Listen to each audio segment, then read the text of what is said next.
Assalamualaikum warahmatullahi wabarakatuh. Waalaikumsalam warahmatullahi wabarakatuh. Bismillahirrahmanirrahim. Alhamdulillahi rabbil alamin. Wassalatu wassalamu ala ashrafil mursalin, imamil muttaqin, sayyidil ghurril muhajjalin, wa ala alihi wa ashabihil mujahidin at-tahirin, amma ba'du. Saudara-saudara kaum muslimin rahimakumullah. Satu hari ketika seorang ulama besar bernama Al-Imam Al-Faqih Abu Lais tengah berjalan-jalan di dekat kota Basrah, berkelumpulah sekelompok orang di dekat beliau. Mereka datang mengajukan satu pertanyaan. Imam, kami ingin bertanya. Di dalam Al-Quran itu Allah Subhanahu wa ta'ala menjelaskan, Ud'uni astajib lakum. Berdoalah kepadaku, aku akan jawab doamu. Mintalah kepadaku, aku kabulkan permintaanmu. Itu dan begitu janji Allah di dalam Al-Quran. Kami, kata orang-orang tadi, sudah lama berdoa kepada Allah. Tapi kenapa sampai sekarang doa kami ini belum dikabulkan? Katanya, Ud'uni astajib lakum. Kalau kamu berdoa, aku jawab, aku penuhi, aku kabulkan doamu. Itu janji Allah. Kami sudah lama berdoa pagi, sore, siang, malam. Nyatanya sampai sekarang doa kami belum dikabul-kabulkan. Ini bagaimana? Apa ayat Quran salah? Apa Tuhan lagi lempengan gak denger?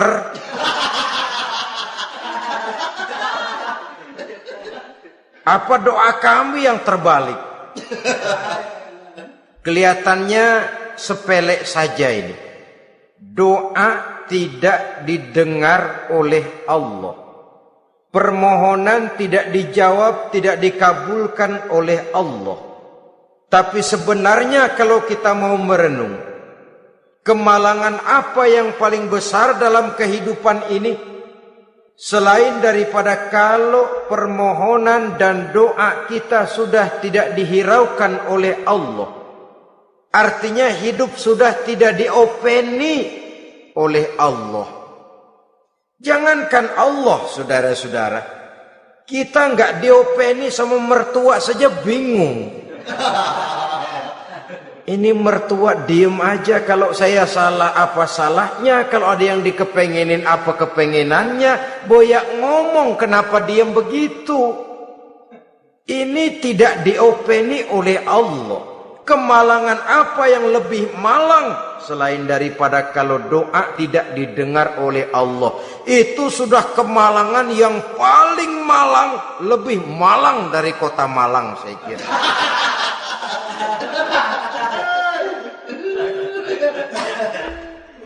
Menghadapi pertanyaan ini, Imam Al-Faqih Abu Lais senyum. Lalu beliau berkata, tuan-tuan, tahu kenapa doa tuan-tuan tidak dijawab? Permohonan tidak dikabulkan? Allah sudah tidak memperdulikan tuan-tuan ini? Kami tidak tahu, Imam, maka kami bertanya. Begini, hati tuan-tuan itu mati. Dari hati yang mati, channel tidak nyambung kepada Allah. Dari channel yang putus tidak ada getaran strom, bagaimana akan timbul gejala?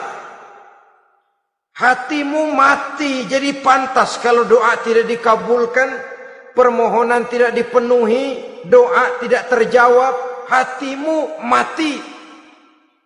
Saudara-saudara kaum muslimin, dari hati yang mati ini, getaran tidak akan sampai ke hadratullah azza wa jalla.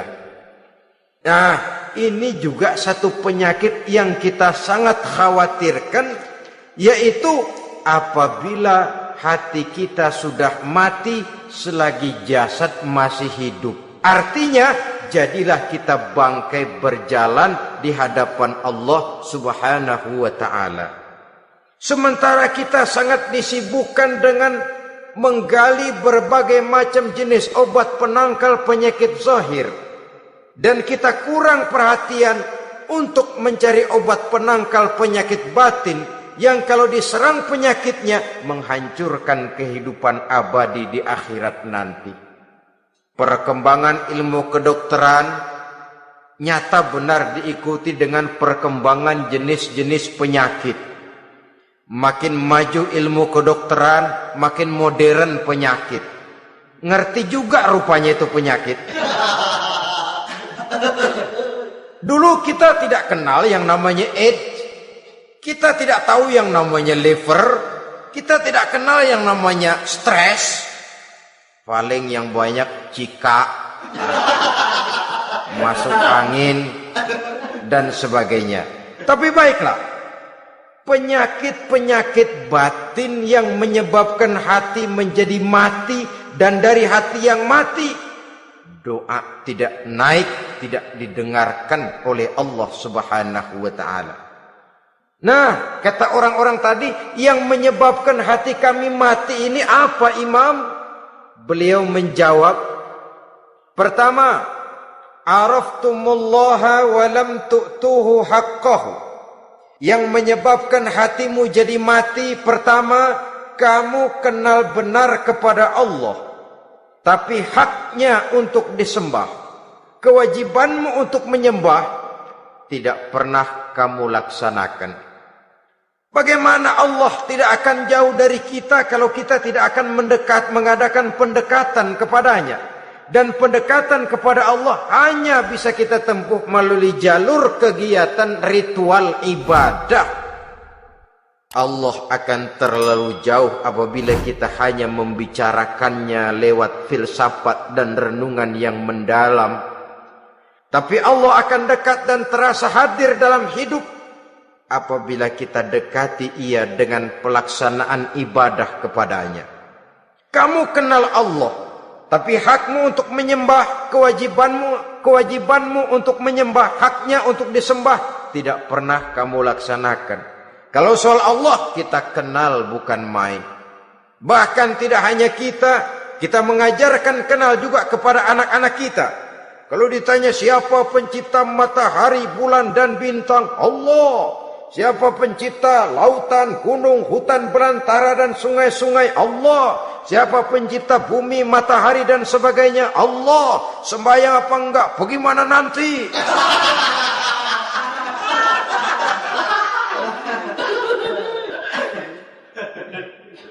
Tanpa pendekatan, Allah akan jauh.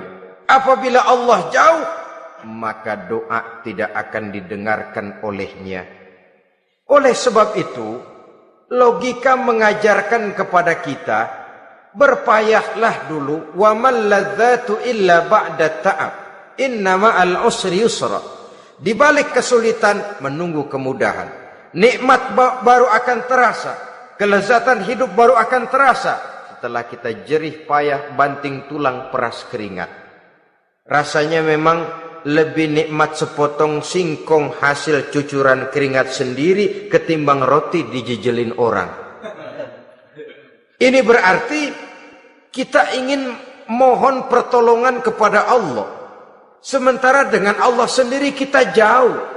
Sama saja dalam kehidupan kita analoginya, saudara-saudara. Orang tidak kenal kepada saudara, tahu-tahu jauh dari saudara, tahu-tahu datang mau minjem duit. Apa kesan saudara? Enak aja, kenal enggak, dekat enggak, datang-datang mau minjem duit. Emang duit percetakan bapak lu?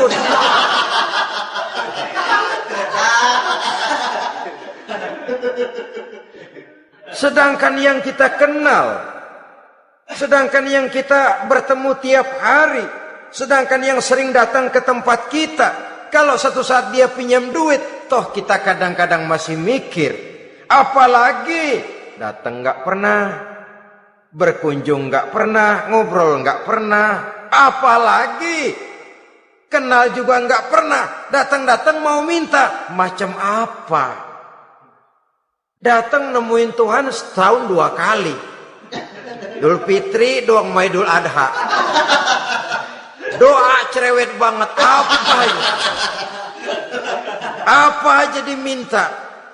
Saudara hadirin, bagaimana doa akan kabul, permohonan akan dijawab? Jikalau kita jauh dari Allah, kita kenal Allah, haknya untuk disembah, kewajibannya untuk menyembah, tidak pernah kita laksanakan. Itu yang menyebabkan hati kita lalu menjadi mati. Padahal mengenal Allah, setelah mengenalnya, mengadakan pendekatan kepadanya melalui ritual ibadah yang dicontohkan oleh Rasulullah Sallallahu Alaihi Wasallam. Ini hal pertama yang menyebabkan hati jadi mati. Kamu terlalu kenal Allah tapi tidak pernah menyembah kepadanya. Sama aja orang kerja kagak, habis bulan mau minta gaji. Karena kita jitak palanya. Macam apa? Kerja enggak, tahu-tahu datang mau minta gaji. Kerja dulu yang baik, habis bulan baru. Enggak diminta pun memang sudah ada jatahnya. Ibadah dulu kita kepada Allah. Soal Allah memberikan karunia kepada kita, itu hak Allah. Apabila kita dekat dengannya, ibadah yang kita laksanakan benar, karunia itu akan datang kepada kita. Saudara-saudara, yang kedua yang menyebabkan hati jadi mati, qara'tumul Qur'an walam ta'malu bih. Kamu baca Al-Qur'an tapi ajarannya tidak pernah kamu amalkan. Kamu baca Quran tapi isinya kamu injak-injak. Sehingga ada peringatan dari Rasul Sallallahu Alaihi Wasallam. Beliau bersabda, "Iza azzamat ummatid dunya wa fi riwayatin dinaron wa dirhaman nuzi'at minha haibatul Islam. Wa iza turikatil amru bil ma'rufi wan nahyu 'anil munkari hurimat 'alaihim barakatul wahyi. Wa iza tasabat ummati saqatat min 'ainillah." 3 peringatan keras tapi yang merupakan gejala penyakit kita umat Islam diperingatkan oleh Nabi kita. Pertama, iza azzamat ummatid dunya, apabila umatku telah terlalu mengagung-agungkan dunia, apabila umatku telah jatuh menjadi umat yang materialistis, segalanya diukur dari sudut keduniaan saja, nuzi'at minha haibatul Islam, maka akan dicabutlah dari mereka kehebatan agama Islam. Hilang kehebatan Islam apabila kita jatuh menjadi umat pengagung dunia, penyembah materi. Nilai kita, keberadaan kita tidak dihargai orang lain. Orang memandang kita remeh saja. Orang Islam gak ada apa-apanya, bayar aja. Bisa dibeli, bisa diatur, bisa dikerjain, garap saja. Nuzi'at minha haibatul Islam, hilang dari mereka kehebatan Islam ini. Kenapa? Mereka telah mengagungkan dunia dan menjadikannya sebagai tujuan. Padahal dunia cuma alat, materi cuma alat, harta cuma alat. Yang kedua, wa iza turikatil amru bil ma'rufi wan nahyu 'anil munkari hurimat 'alaihim barakatul wahyi. Apabila telah ditinggalkan amar ma'ruf dan nahi munkar, maka hilanglah keberkahan wahyu. Ini yang ada hubungannya dengan masalah kita. Kita baca Quran, kita tidak amalkan isinya. Bagaimana hati tidak jadi mati? Amar ma'ruf dan nahi munkar ditinggalkan orang, hilang keberkahan wahyu. Pada saat itu boleh jadi Quran ada, tapi cuma tinggal tulisan saja. Islam ada, cuma tinggal sekedar nama saja. Diseminarkan, disimposiumkan, dimuktamarkan, tapi tidak dijabarkan dalam kehidupan sehari-hari. Apabila amar ma'ruf dan nahi munkar telah ditinggalkan orang, hilang keberkahan Quran. Akibatnya apa? Apabila amar ma'ruf tidak lagi digalakkan orang, nahi munkar tidak dilaksanakan orang, lalu orang menilai sesuatu menurut seleranya sendiri. Mana yang ma'ruf, mana yang munkar, tidak ada lagi patokan utama. Kalau baik kata otaknya, dia kerjakan. Tidak baik menurut otaknya, dia tinggalkan. Agamanya adalah otak, berhalanya adalah akal. Akhirnya umat kehilangan pedoman. Tidak lagi jelas mana batas yang ma'ruf, mana batas yang munkar. Dalam kondisi sedemikian, akhirnya akan terjadi penjungkiran nilai. Paling celaka nantinya, yang ma'ruf malah dianggap munkar, yang munkar malah menjadi ma'ruf. Peringatan ketiga dari Nabi, wa iza tasabat ummati saqatat min ainillah. Apabila umatku sudah saling berbantahan, apabila umatku sudah saling caci memaki, saqatat min ainillah, jatuhlah mereka dalam pandangan Allah Subhanahu wa taala.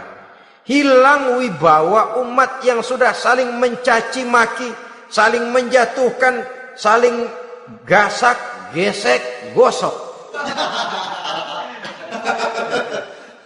Justru agama menganjurkan kita ini saling asah, asih, asuh.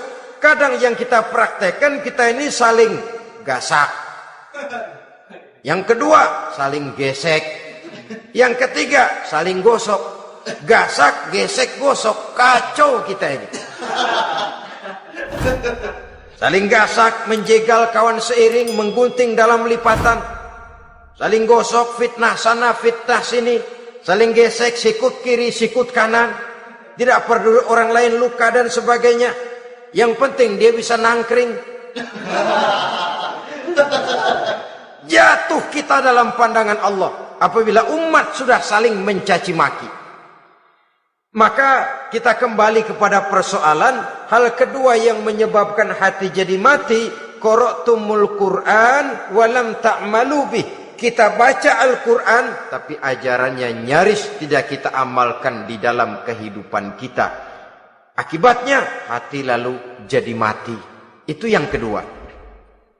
Yang ketiga yang menyebabkan hati jadi mati dan doa tidak terjawab, idda'aitum annakum min ummati Muhammadin sallallahu alaihi wasallam wa lam ta'malu bi sunnatihi. Kamu mengaku, kamu memproklamirkan diri sebagai umatnya Nabi Muhammad, tapi sunnahnya tidak pernah kamu amalkan. Malahan perkembangan paling akhir bukan saja tidak mau mengamalkan sunnah, malah mengingkari sunnah. Inna lillahi wa inna ilaihi raji'un. Oh, Nabi Muhammad itu manusia biasa seperti kita. Sebagai manusia dia bisa salah. Dan ternyata hadis banyak yang palsu. Yang otentik cuma Quran. Selebihnya adalah sejarah. Tidak ada itu sunnah. Langsung saja kepada Quran. Oh, hadis itu bukan sumber hukum. Oh, tidak perlu mengamalkan sunnah. Saudara-saudara kaum muslimin, mengaku kita umat Nabi, tapi sunnahnya kita campakkan, tidak kita amalkan. Setelah tidak kita amalkan, kita campakkan. Setelah kita campakkan, kita ingkari pula. Inna lillahi wa inna ilaihi raji'un. Bagaimana hati tidak jadi mati? Kalau siang malam kita memproklamirkan diri sebagai umat Nabi Muhammad, sementara sunnahnya kita campakkan, kita abaikan, dan kita ingkari dia, sunnah itu. Padahal jikalau sekarang kita mengenal Islam, jikalau kita sekarang mengerti halal haram, tahu hak batil, bisa memilah dan memilih antara yang ma'ruf dengan yang munkar, itu utamanya adalah karena jasa Nabi Muhammad sallallahu alaihi wasallam. Yang dari generasi ke generasi dilanjutkan oleh para sahabat, oleh tabi'in, oleh tabi'it tabi'in, terus oleh para ulama-ulama sampai kepada kita sekarang ini. Walaupun beliau hanya berfungsi sebagai penyampai, tapi kepribadiannya dijadikan model oleh Allah Subhanahu wa taala di dalam kita melaksanakan kehidupan beragama.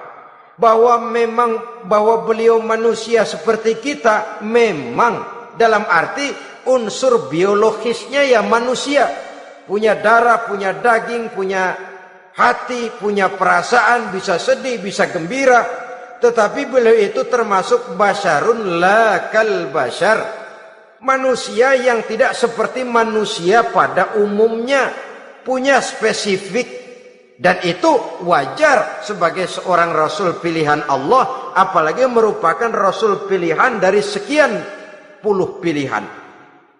Bahwa jamrud itu batu memang, tapi nilainya kan berbeda dengan batu kolar.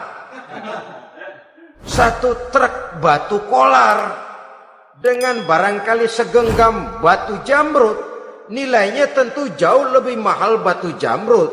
Kalau soal batunya, sama batunya, tapi nilainya berbeda karena esensinya berbeda. Kita manusia, Nabi Muhammad juga manusia, sama manusianya memang, tapi kualitasnya, nilainya tentu jauh panggang daripada api. Itu sebabnya Allah menjadikan beliau sebagai model. Laqad kana lakum fi rasulillahi uswatun hasanah.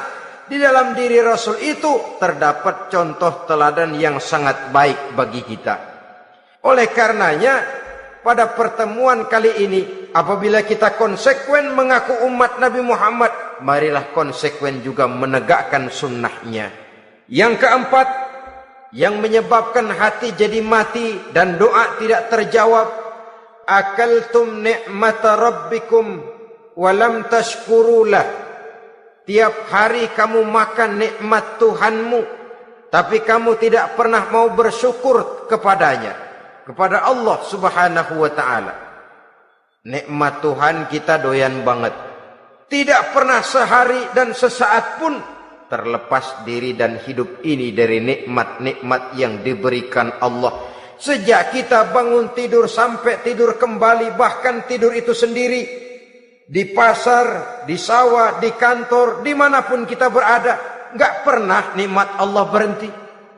Hidup kita dalam alam diberikan segala fasilitas untuk menunjang kehidupan.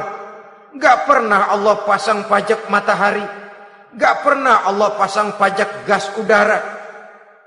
Nikmat-nikmat yang banyak itu tiap hari kita kecap, tiap hari kita nikmati, tapi kita tidak pandai bersyukur.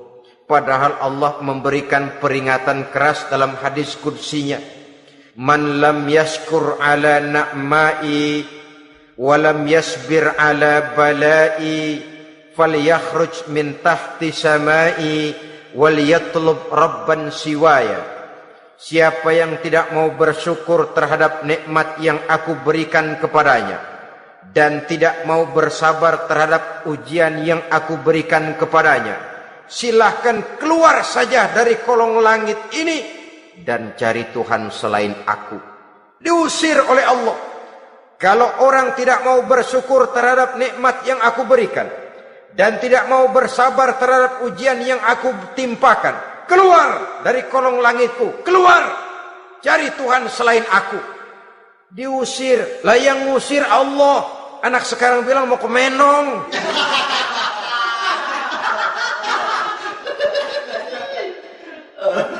Kalau diusir kita dari Jakarta, masih bisa pindah ke Bandung. Diusir kita dari Bandung, bisa pindah ke Jogja, Solo. Diusir kita dari Indonesia, bisa pindah ke Singapura, Malaysia. Diusir dari kolong langit, mau cari langit mana lagi? Kalau kau tidak mau mensyukuri nikmatku, tidak sabar terhadap ujian yang aku berikan kepadamu, keluar saja, keluar dari kolong langitku ini, cari Tuhan selain aku. Kalau istilah kita mah Tuhan, jengkel banget udah itu. Nikmatku, yang nikmat yang aku berikan kau makan, tapi kepadaku engkau tidak pernah mau bersyukur. Saudara-saudara kaum muslimin rahimakumullah, wajar. Kita dulunya tidak ada, sekarang ada nikmat. Susunan biologis manusiawi kita demikian cantik, nikmat. Tinggal di bumi, fasilitas yang kita perlukan disediakan, tinggal kemampuan kita mengelolanya. Nikmat. Diberikan kita otak yang membedakan kita dengan binatang, nikmat.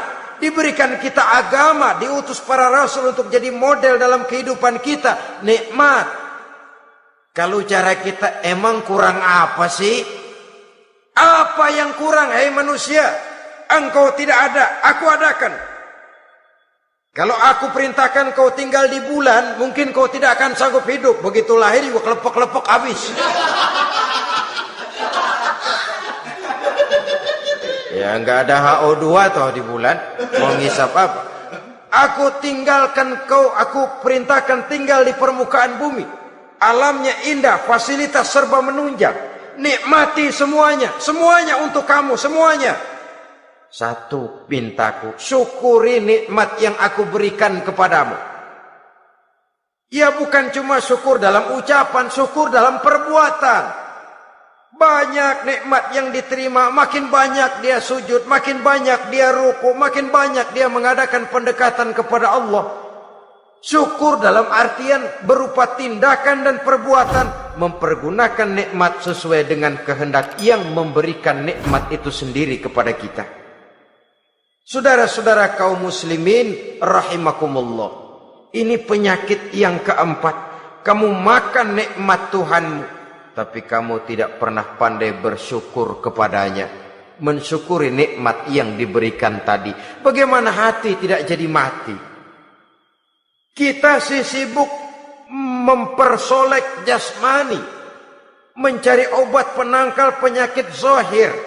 Maka yang ramai di zaman sekarang, saudara lihat, salon, fitness, senam, macam-macam jenis. Tidak ada salahnya dan tidak ada jeleknya. Tapi kalau itu sampai melupakan kita kepada memperindah batin, memperbaiki jiwa, artinya bukankah kita perlahan tapi mempersiapkan diri menjadi bangkai berjalan di hadapan Allah. Dengan operasi plastik, yang pesek jadi mancung, yang sipit jadi belok, kulit keriput jadi kencang, pipi terlalu cekung bisa diatur.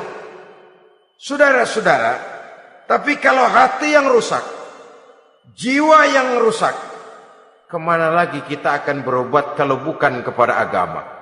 Maka hati itu jadi mati apabila kita selalu memakan nikmat Allah dan tidak pandai mensyukuri nikmat itu. Dari hati yang mati tidak akan ada getarannya. Oleh sebab itu doa tidak terjawab. Selanjutnya, yang menyebabkan doa tak terjawab dari sebab matinya hati, qultum annal mauta haqqun wa lam tasta'iddu lahu. Kamu berkata, kamu yakin bahwa mati adalah sesuatu yang benar, tapi kamu tidak pernah punya persiapan untuk mati. Padahal menurut logika, orang yang akan bepergian jauh tentu dia harus mempunyai bekal yang cukup. Semakin jauh jarak perjalanan yang akan ditempuhnya, semakin banyak perbekalan yang harus dibawanya. Dahulu, seketika beberapa jamaah dari Yaman akan melaksanakan ibadah haji dengan nekat, mereka berprinsip, pokoknya kan berangkat haji jadi tamunya Allah, nanti Allah yang akan ngelayanin. Mereka nekat, modal badan doang berangkat. Diadukan kepada baginda Rasul, lalu turun peringatan dari Allah, wa tazawwadu fa inna khairaz zadi taqwa. Jangan begitu, bawa bekal. Sesungguhnya bekal yang paling baik adalah takwa. Bahwa berangkat dengan bekal takwa itu bekal yang paling utama. Tapi bekal-bekal yang lain pun jangan diabaikan. Kalau kita akan berangkat untuk tujuan yang baik, bekal yang paling utama memang takwa. Tapi tidak berarti harus mengabaikan bekal-bekal yang lain. Begitulah, semakin jauh perjalanan yang akan kita tempuh, semakin banyak bekal yang harus kita hadapi. Kalau saudara mau pergi ke Surabaya, tidak membawa bekal kemudian berani berangkat, rasanya sih saya pikir itu bukan berani, nekat namanya. Sama saja orang belum pernah sembahyang mati. Nekat tuh orang. Berani amat. Belum berbuat kebaikan barang sedikit pun sudah mati. Nekat namanya itu. Sama saja tadi, nggak bawa bekal apa-apa berangkat ke Surabaya. Sampai Surabaya belum tentu, sengsara udah jelas. Belum punya bekal yang baik sudah mati. Sampai ke surga belum tentu, tapi kebelangsak dan sengsara rasa-rasanya pasti itu. Oleh karena itu, kalau kita yakin mati sesuatu yang benar, sesuatu yang pasti datang menimpa, maka hendaklah kita mempersiapkan bekal. Kemudian, idda'aitumun najata minan nar wa ramaitum fiha anfusakum. Kamu memproklamirkan diri ingin selamat dari neraka, tapi kamu lemparkan dirimu ke dalam neraka. Bagaimanapun bajingannya bajingan, kalau ditanya ente mau masuk neraka enggak? Jawabannya pasti enggak. Itu pasti perbuatannya sendiri yang melemparkan dirinya ke dalam neraka, membiarkan dirinya berlarut-larut, bertimbun-timbun dalam dosa dan kesalahan, dan tidak akan ada niatan untuk memperbaiki diri. Hanyut di meja judi, habis ditelan minuman keras, fitnah sana, fitnah sini, hasud sana, hasud sini. Padahal mulutnya ingin selamat dari neraka, perbuatannya malah melemparkan dirinya ke dalam api neraka.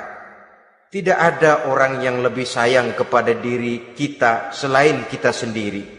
Dan menyayangi diri itu tidak cuma dengan memandikannya sehari 3 kali, memakaikannya parfum dengan segala macam merek, memakai sabun yang wangi-wangi, minyak yang harum-harum.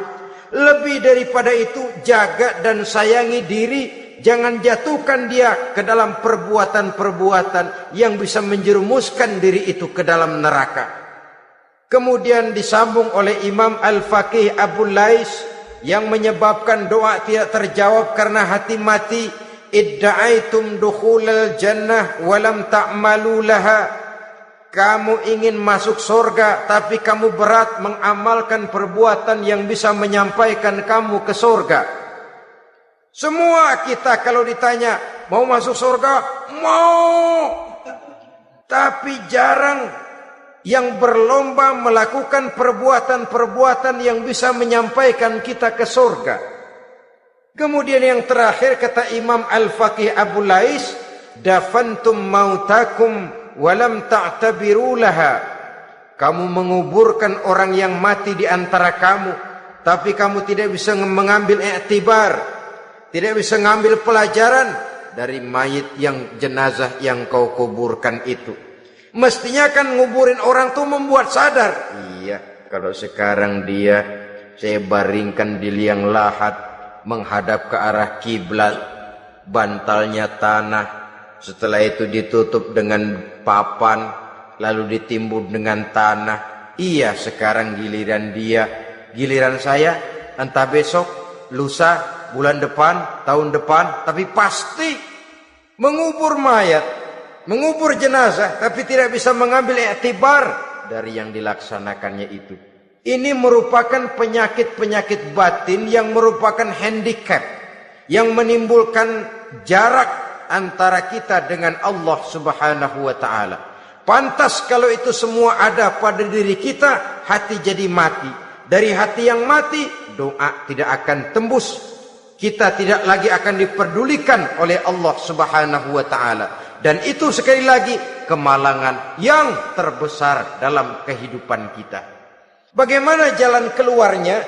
Pertama, memperbaiki batin kita, menyelamatkan diri daripada penyakit-penyakit yang bisa mematikan hati seperti yang sudah saya sebutkan tadi. Yang kedua, berdoa dengan adab.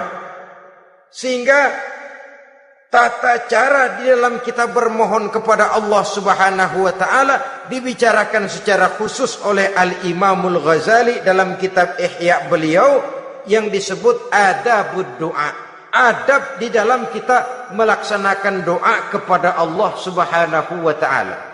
Setelah batin ini bersih dari penyakit-penyakit hati yang bisa menyebabkan hati jadi mati, berdoalah kita kepada Allah. Bagaimana adabnya? Kata Imamul Ghazali rahimahullah, yang pertama hendaklah ia di dalam berdoa itu memilih waktu yang mulia. Minal awqatis syarifah, kata beliau. Memilih waktu-waktu yang punya nilai mulia.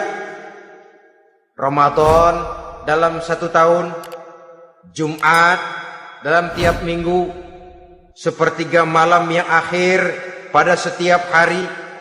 Waktu-waktu yang punya nilai mulia. Walaupun misalnya saudara berdoa pada hari Kamis, tidak ada halangannya Allah mau kabulkan. Ini tidak berarti bahwa kalau sudah berdoa hari Jumat lalu hari Kamis tidak mau berdoa, tidak. Lebih memilih mengintai waktu-waktu yang punya nilai mulia. Lailatul Qadar sekali dalam setahun. Waktu-waktu yang punya nilai mulia. Logikanya begini saudara-saudara. Kalau kita datang ke rumah seseorang, tujuan utama kita minjem duit, yang paling pertama kita perhitungkan tanggal berapa nih? Kan itu toh. Tanggal berapa? Kalau tanggal 20 atuh minjem duit. Orang lagi ngap-ngapan. Boro-boro dia bisa minjemin, dia sendiri mungkin lagi pusing. Kita lebih dulu kita amatin tanggal berapa nih? Yang enak sore apa siang? Jam 2. Jam 2 dia baru pulang dari kantor, tapi giliran tidur. Kalau dia tidur dibangunin datang mau minjem duit, kagak dimaki-maki sudah kebagusan deh. Kan kita lihat waktunya, timingnya kata orang sekarang. Tanggal berapa, sore apa malam, apalagi gulem apa terang bulan. Itu semua sudah kita atur sedemikian rupa, memilih waktu. Yang kedua kata Imamul Ghazali, memilih keadaan yang istimewa. Kalau tadi soal waktu, yang kedua soal keadaan. Ada situasi-situasi di mana doa itu diijabah oleh Allah Subhanahu wa taala. Di antaranya kata Imam Abi Hurairah, "Inda zahfi sufuf fi sabilillah." Pada waktu mengatur barisan perang membela agama, di situ doa kabul. Inda nuzulil ghais, ketika turun gerimis, di situ doa makbul. Inda iqamis shalah, ketika salat mau didirikan, riwayat lain bainal azan wal iqamah, antara azan dan qomat, di situ doa makbul. Itu memilih keadaan-keadaan. Kemudian yang ketiga kata beliau, berdoa menghadap kiblat. Ya, apa kalau doa madhab mudik Tuhan gak tahu? Tahu. Tuhan gak dengar? Dengar. Cuma lebih etis. Lebih etis kalau kita berdoa menghadap ke arah kiblat. Saudara-saudara kaum muslimin rahimakumullah. Yang keempat, hifdzus shaut, menyederhanakan suara. Tidak terlalu keras, juga tidak terdengar orang lain, apalagi kalau doa kita diaminkan oleh orang lain. Tidak usah terlalu keras. Kenapa? Karena Allah yang kita meminta kepadanya bukan zat yang tuli, bukan zat yang buta, bukan zat yang tidak dengar, bahkan dia maha dengar. Juga tidak terlalu seperti orang berbisik-bisik, apalagi kalau doanya doa bersama-sama. Tapi kadang-kadang terdorong oleh husnuzon dari para makmum saja. Tidak peduli apa yang dibaca oleh imam, yang kedengaran cuma amin aja kerengan. Amin, amin, amin, amin, amin, amin.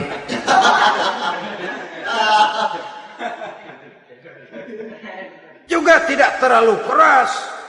Seperti orang berdoa, seperti orang pidato. Saudara-saudara kaum muslimin rahimakumullah. Yang kelima, alla yatakallafa saja' fid du'a. Dalam berdoa, kalau istilah kita, jangan nyelongcong. Saja' suja' ini menunjukkan sikap berani kepada Allah. Misalnya ada orang berdoa, ya Allah ampunilah saya kalau engkau mau. Kalau Allah mau. Kasihanilah saya ya Allah kalau engkau mau. Itu doa orang songong. Atau sama saja, ya Allah berilah saya rezeki dikit aja. Emang kenapa pakai begitu? Allah yatakallafa saja' fid du'a. Yang keenam kata Imamul Ghazali, at-tadarru' wal khusyu'. Dengan tadarru' dan khusyuk, dengan sikap tawadu, benar-benar ya seperti kita lah kalau datang memang menghajatkan pertolongan dari seseorang, segala action kita atur supaya hajat kita itu kabul, kan begitu. Kadang-kadang istilah orang kalau perlu ngesor mah ngesor dah, yang penting permintaan dikabulkan, gitu saja. Kita lihat sekarang ini, ramai orang bicara soal film-film Parno. Kelihatannya pendatang-pendatang baru pokoknya asal bisa main dah, bugil ya bugil dah. Yang penting nyohor, bisa tampil. Walaupun dalihnya semua sama, mula-mula cuma iseng. Adegan panas bagaimana? Kalau tuntutan skenario apa boleh buat? Apa boleh buat? Emang nggak bisa milih. Setelah film beredar baru saya juga jijik ngelihat, ya tadi kemana waktu bikin? Udah jadi baru jijik, bikinnya merem memang itu.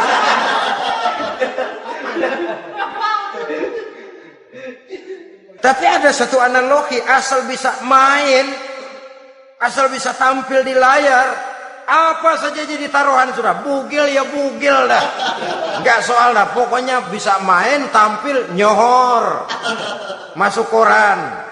Udah seperti kata-kata orang Arab, bul ala zamzam fatu'raf. Kalau pengen terkenal kencingin sumur Zamzam. Artinya apa? Bikin yang aneh-aneh, yang orang nggak kerjain, ntar ngetop. Yang ngetop lempengan jeleknya. Sumur Zamzam dikencingin, kan nyohor itu. Sedunia orang kenal. Kenapa? Gila. Saudara-saudara kaum muslimin rahimakumullah, sangat kita sayangkan kalau lalu orang berlomba-lomba dengan cuma modal paha mulus, wajah cantik, dimauin apa saja mau, lalu bisa tampil. Akibatnya yang jadi korban adalah anak-anak kita. Disuguhi tontonan-tontonan yang meracuni jiwa mereka. Walaupun akibatnya barangkali ya lain, seperti band orkes dengan film memang akibatnya tidak langsung ya. Kalau band orkes akibatnya langsung, dia bisa berantem di tempat lokasi.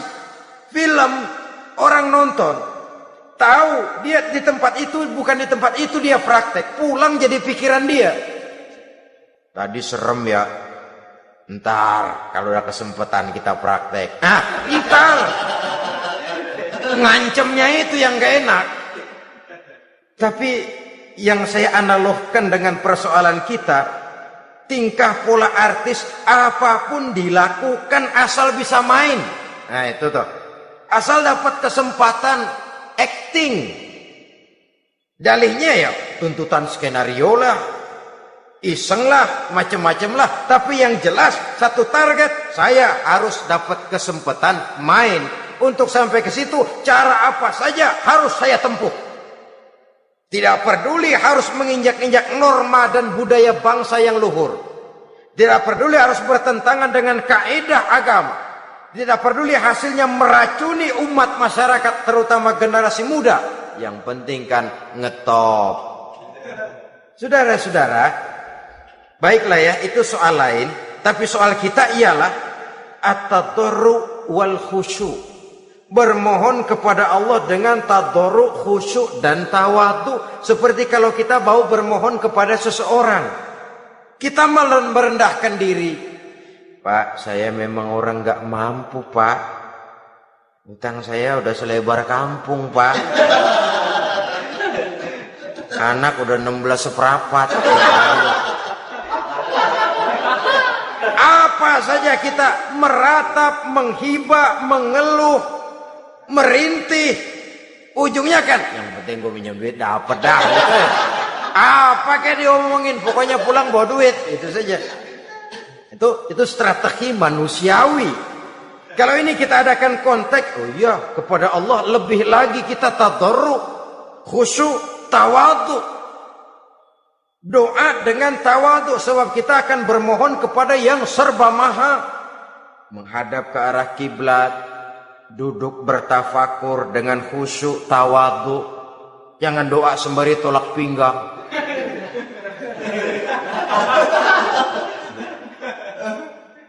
Yang ketujuh, kata Imamul Ghazali, ayyujzimad du'a wa yuqina bil ijabah. Hendaknya dia menjazamkan doanya itu dan yakin bahwa doanya akan dikabulkan oleh Allah.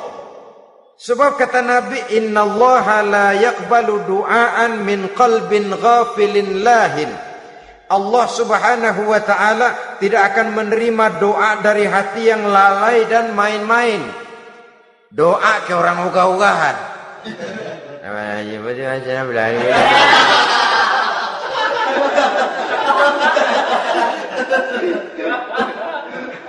Kali malaikat nyongok dong, lu minta apa lu?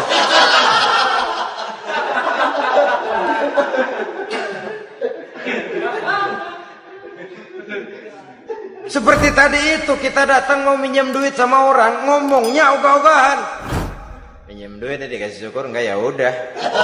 Ya enggak dah, enggak dikasih sudah. Kenapa? Mintanya begitu. Enggak serius dan enggak yakin bahwa doanya akan dikabulkan. Kalau kita sudah punya keyakinan, jangan-jangan doa saya enggak diterima Allah. Enggak. Kata Allah, ana inda zanni abdi bi. Aku sih bagaimana menurut sangka hambaku kepadaku saja. Kalau sangkanya baik, aku baik. Kalau sangkanya doanya dikabulkan, aku kabulkan.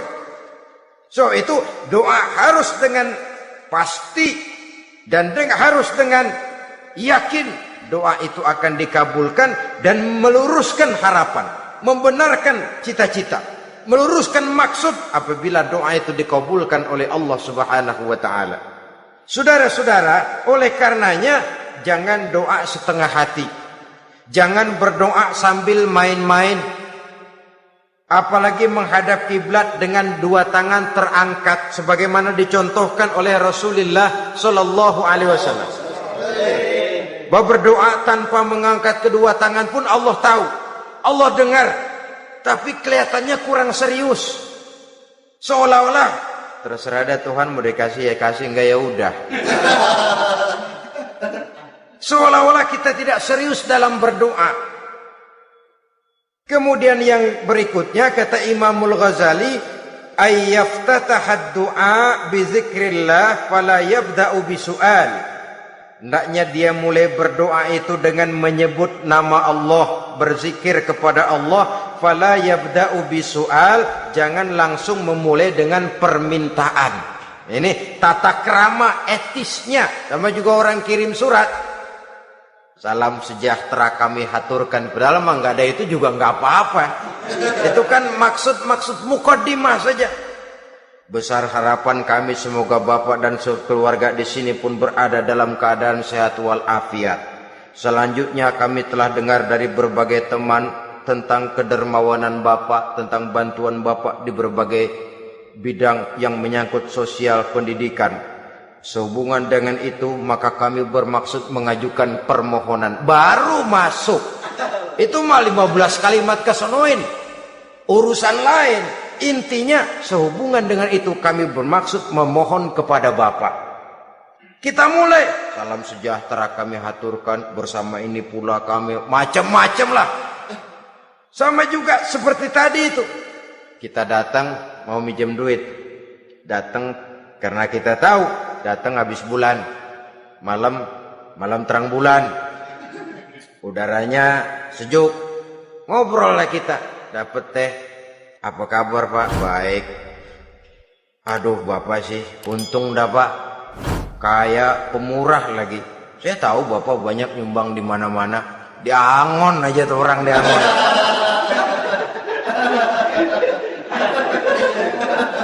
Kira-kira udah mau telap aja baru dikedat. Ngomong-ngomong Pak, nah mulai nih kalau udah ngomong dah tuh mulai. Baru masuk. Jadi etisnya berdoa itu dimulai dengan zikrullah. Karena itu umumnya dimulai dengan Alhamdulillahi Rabbil Alamin. Kita puji dulu Allah. Alhamdulillahi Rabbil Alamin. Hamdan yuwafi ni'amahu wa yukafi'u mazidah. Kita puji dulu Allah. Seperti orang tadi lah. Kita puji dulu kebaikannya. Walaupun pada akhirnya kita minjem duitnya. Ya, sebenarnya Allah nggak perlu dipuji toh. Dipuji atau tidak Allah tetap termulia. Ini etis manusia. Allah tidak berharap untuk dipuji oleh manusia. Allah tidak untung seluruh alam memujinya. Manusia mau muji atau tidak itu urusan manusia sendiri. Allah tidak minta untuk dipuji. Allah juga tidak gila kepada pujian. Kalau kita memulai doa dengan pujian, etis kita kepada Allah Subhanahu wa taala di dalam kita bermohon kepadanya. Saudara-saudara kaum muslimin rahimakumullah. Kemudian menyesuaikan doa dengan kondisi. Ini termasuk syarat batin ya, taubat, waraddul mazalim kata Imam Ghazali, menolak segala macam kezoliman. Artinya kalau berdoa tuh tahu diri. Kalau gaji kita sebulan 700 atau 800 900 ribu, berdoa minta rezeki 1 juta, itu tahu diri namanya. Kan cuman kurang 100 ribu. Ya kalau kerja kagak minta gajian 1 juta. Pengen doa dikabulkan, rasanya secara etis nggak tahu diri orang berdoa seperti itu. Orang datang mau minta duit, mau pinjam duit kepada kita, kan kita lihat kira-kira mampu ngembaliin nggak nih orang. Kita lihat, kita evaluasi kemungkinannya. Lalu si yang minjem tentu tahu diri. Kalau memang kekuatannya ngembaliin tidak seperti kekuatannya mulangin, hendaknya dia timbang rasa. Begitu juga kepada kita etisnya kepada Allah Subhanahu wa taala. Tahu diri, menyesuaikan doa dengan keadaan. Kalau tidak ada gap terlalu jauh panggang daripada api, nanti nasibnya bagai si pungguk merindukan bulan. Apabila adab-adab di dalam berdoa ini kita perhatikan, sejak dia dari adab yang zahir sampai kepada adab yang batin, kemudian penyakit-penyakit yang membuat hati itu jadi mati, maka insya Allah doa kita dijabah oleh Allah Subhanahu wa taala. Dalam Al-Baqarah ayat 186 Allah Subhanahu wa taala menjelaskan, wa iza sa'alaka ibadi anni fa inni qarib ujibu da'watad da'i iza da'ani falyastajibu li wal yu'minu bi la'allahum yarshudun. Apabila hambaku bertanya kepadamu Muhammad tentang aku, kata Allah, fa inni qarib, katakan kepadanya aku dekat sekali dengan mereka. Ujibu da'watad da'i iza da'ani, aku akan jawab, aku kabulkan permohonan orang-orang yang berdoa kepadaku. Falyastajibuli wal yu'minu bi, maka hendaknya mereka juga menjawab panggilanku atas dasar iman kepadaku. La'allahum yarshudun, semoga dengan ini mereka kelak mendapat petunjuk. Saudara-saudara, Al-Baqarah 186 ini dengan nyata menjelaskan kepada kita, Allah akan menjawab doa, mengabulkan permohonan apabila kita falyastajibuli wal yu'minu bi, juga menjawab panggilan Allah atas dasar beriman kepadanya. Logikanya tadi itu, araftumullaha wa lam tu'tuhu haqqahu. Kita tidak pernah mau menjawab panggilan Allah sementara kita berharap doa kita dijawab oleh Allah. Apa enggak pincang? Apa enggak berat sebelah? Panggilan Allah kita berat memenuhinya. Sementara kita sangat berharap agar permohonan kita, seruan kita dikabulkan oleh Allah. Menjawab panggilan Allah atas dasar beriman kepadanya. Kenapa? Ada orang menjawab panggilan bukan berdasarkan iman, tapi karena target lain. Datang sembahyang Jumat paling dulu, target utamanya pulang juga paling dulu nyabet sendal, nyabet sepatu. Menjawabnya iya, tapi tidak karena iman. Jadi apabila kita rajin menjawab panggilan Allah atas dasar beriman kepadanya, maka seruan, permohonan, doa niscaya dikabulkan olehnya. Ini saja, mudah-mudahan ada manfaatnya. Terima kasih atas segala perhatian. Mohon maaf atas segala kekurangan. Usikum wa nafsi bitaqwallah. Wassalamualaikum warahmatullahi wabarakatuh.